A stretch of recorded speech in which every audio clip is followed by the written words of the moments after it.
What is up, everyone? JD here. I hope you're doing well today. Going to be doing a disassembly. Let's get into it.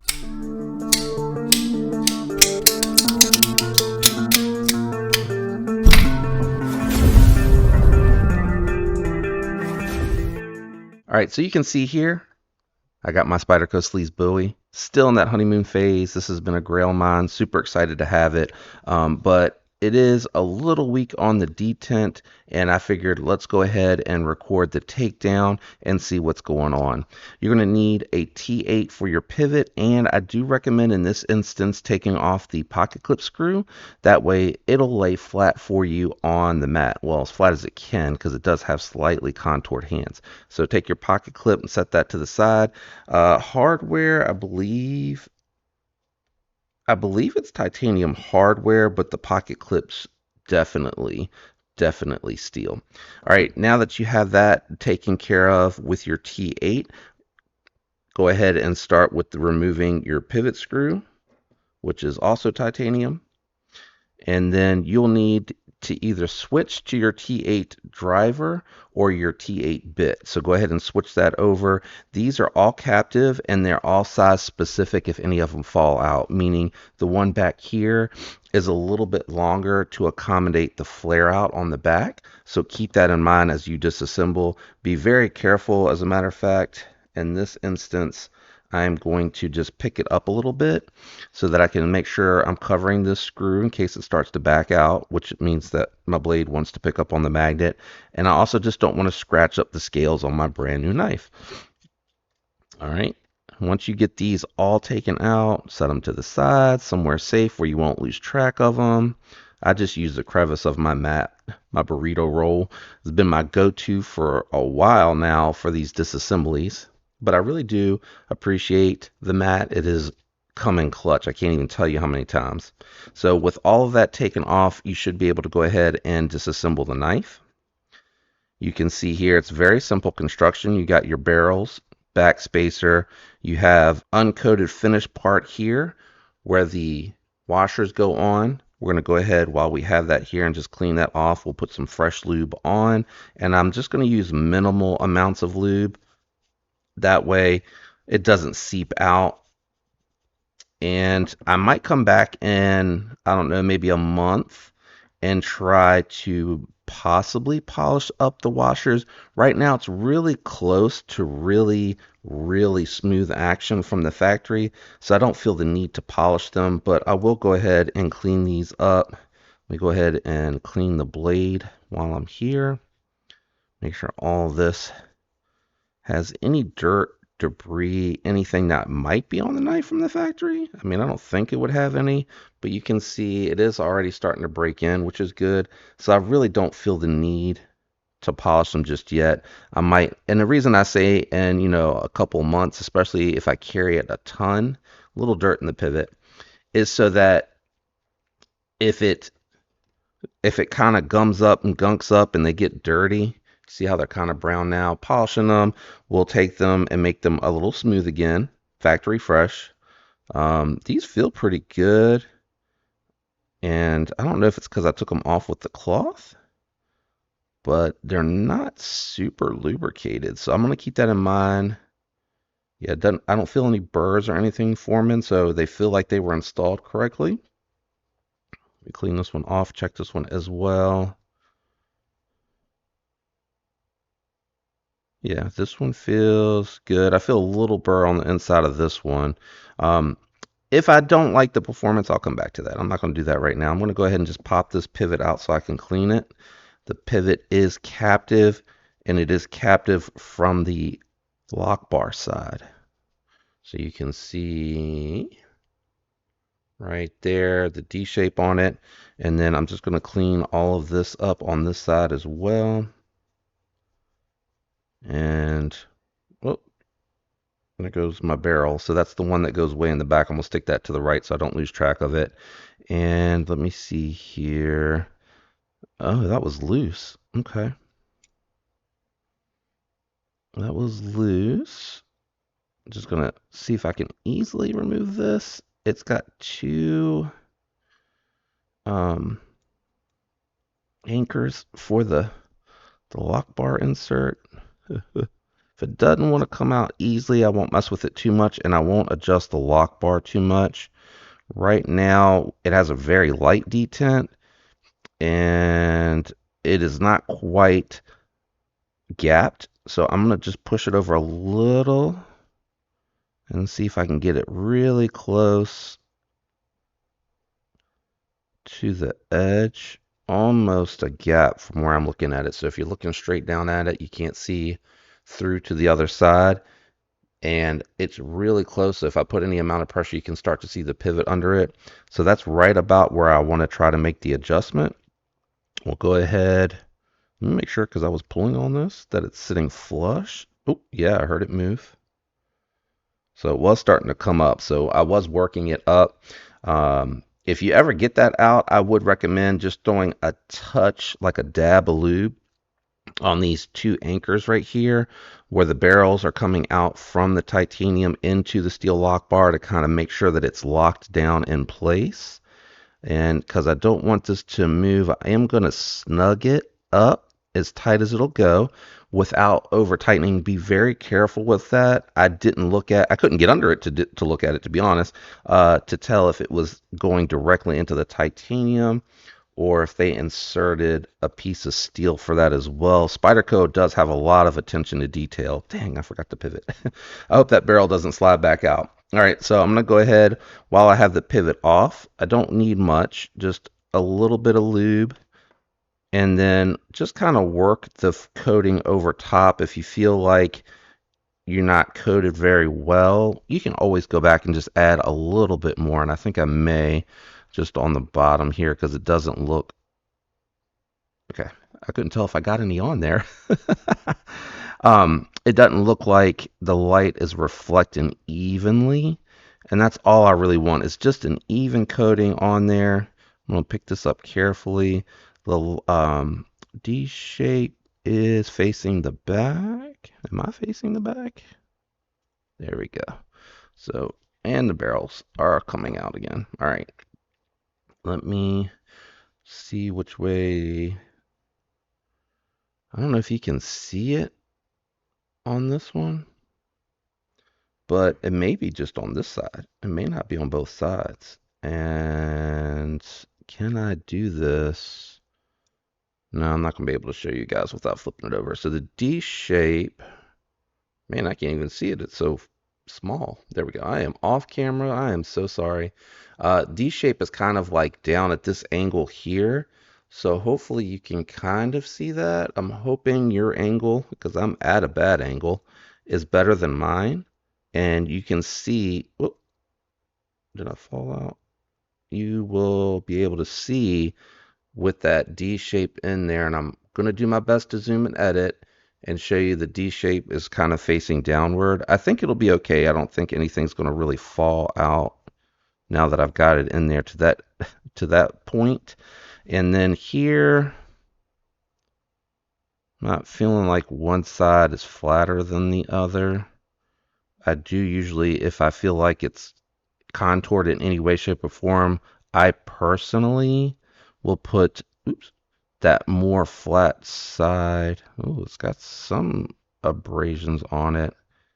But I'm just gonna wait. I'm gonna wait and polish it in like 3 months. Sorry, I was thinking. Oh, I heard a ding, and that's the computer. There's an alert on the computer. Oh, please fall on. Thank you. All right, I'm going to clean my fingers off because I don't want anything to slip. I'm just going to push the lock bar out like I'm disengaging it and try to keep even pressure on it. That way I can just drop this on and then lock it out for disengagement. And I want to feel if there, oh, I'm putting on the lock bar. Okay, no lock rock, no lock stick. Let me see. Can I go over more? I might be able to go over more. Let's see. Yeah, there's a little bit of rock. So let me push it over just a little bit more. And try to do this carefully with it all on the ground. All right, so I'm just going to look at it from my angle, and then I'm going to try to work it over slightly.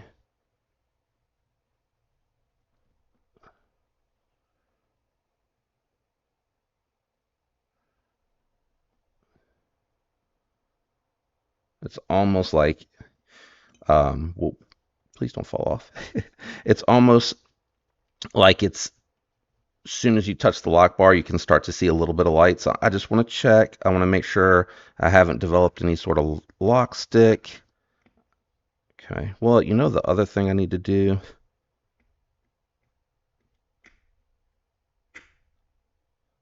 I need to create artificial force.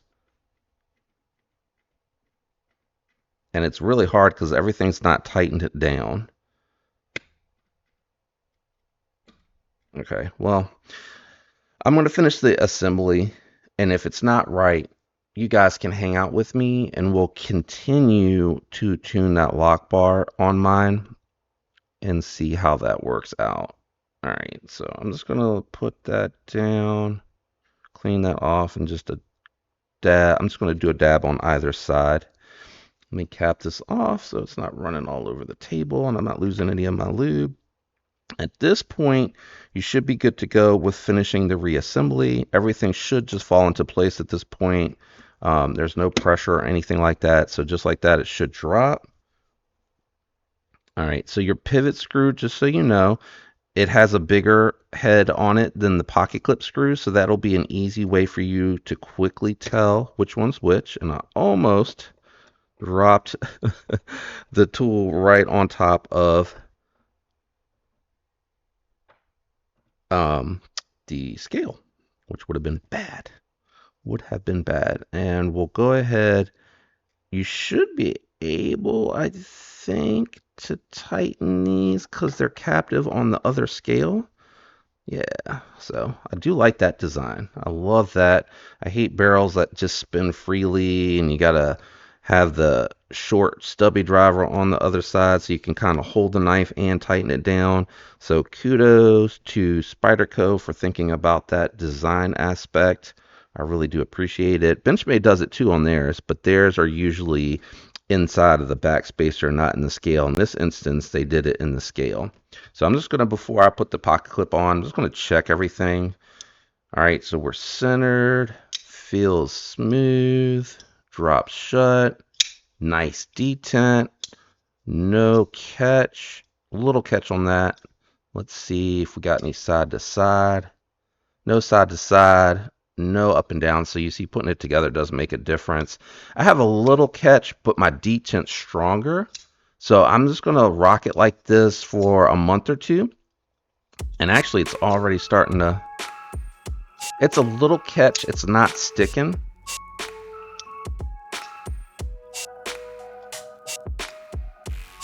But the detent feels better. So I'm happy with where it's tuned.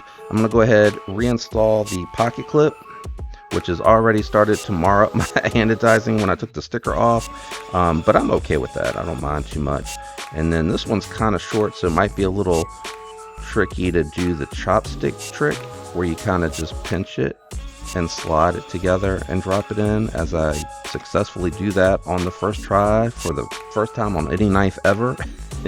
Usually I have to grab the screw and it slides out, but this one wanted to be nice to me, so I'm not going to complain. All right, let's check everything, make sure everything feels good, snug, or tight. I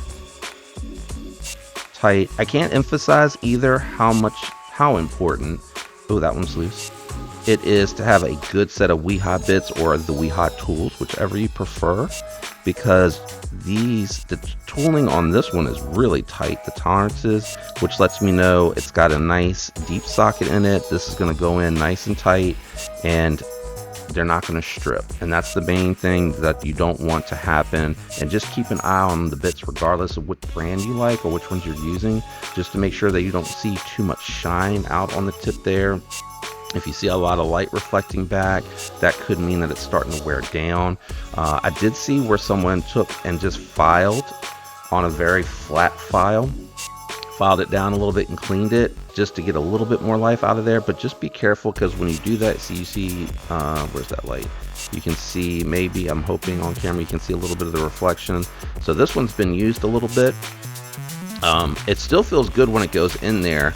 So I'm just very careful with this one. If I start to meet a ton of resistance on a new knife or anything that I'm disassembling that I'm taking apart for the first time, if I start to feel like I'm fighting with it, I'll grab a fresh bit just to make sure that I got full contact.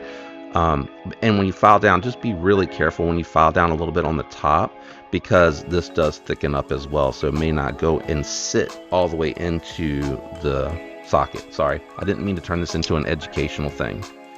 Feels really good now. I feel like I'm real happy with where it's at. No play, a little grabby, but I wouldn't call that stick. So we'll see how all of this breaks in now. Keep an eye on the washers and everything like that, and I will update on this particular one. I am doing this before the review just because I wanted to get everything dialed out. Sometimes my Spydercos come perfectly tuned, and sometimes they just need a little bit.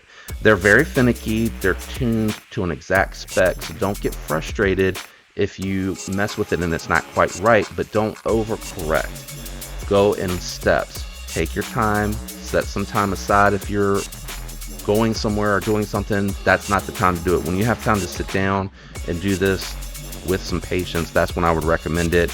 Again, very tight tolerances. There's a science to these particular knives and how they're tuned.